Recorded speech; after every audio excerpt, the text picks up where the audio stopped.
BJD को निश्चित भाव में अप्रीतिकर परिस्थिति सृष्टि कर दलर कर्मी भाव में मु अनुभव करे जेपरी घटना घटवा उचित न दलर निष्पत्ति एपरी परिवर्तित हम एक आशा कर कारण दलर आभिमुख्य है अत्यंत स्पष्ट अत्यंत दृढ़ धर्मनिरपेक्षतार दल विश्वास करे से आमर दलपति श्रीयुक्त पट्टनायक कहते every bone of mine is secular मोर प्रत्येक अस्थि धर्मनिरपेक्ष किंतु कालीर घटना ये निश्चित भाव में गोटे समस्त को आम व्यथित कर निष्पत्ति है जहाँ स्वयं सस्मित पात्र महोदय कहले जे आमे वाकफ बिल आलोचना रे विरोध करिबो एवं जदि भोट हुए भोट मध्य विरुद्ध भोट दो किंतु 48 घंटा न पूर्ण पुणी परिवर्तन होगा विवेक आधार दिया आमर मोर घोर सन्देह ये निष्पत्ति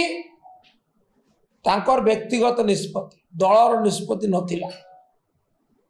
से निजे कहिथिले जे नवीन बाबू विरोधी दलर नेता और दलर सभापति से कहते जे आमे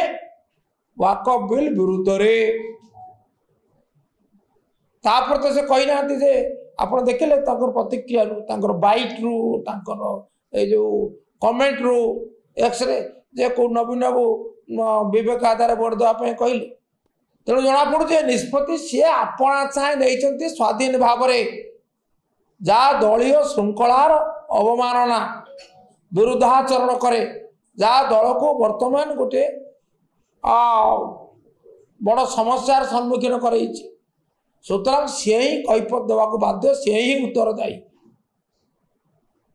विरुद्ध कार्यानुष्ठान करने जो वरिष्ठ नेता मैंने दाबी कर दाबी यथार्थता अच्छी Who are you to reverse the decision? What authority you have got? You are the leader of the party in the house. You are not the chairman of the parliamentary party. BJD parliamentary party ro chairman की अध्यक्ष की श्रीयुक्त नवीन Patnaik president BJD सी होचंती राज्य सभा रे BJD रो संसदीय तो तांकर अधिकार नहीं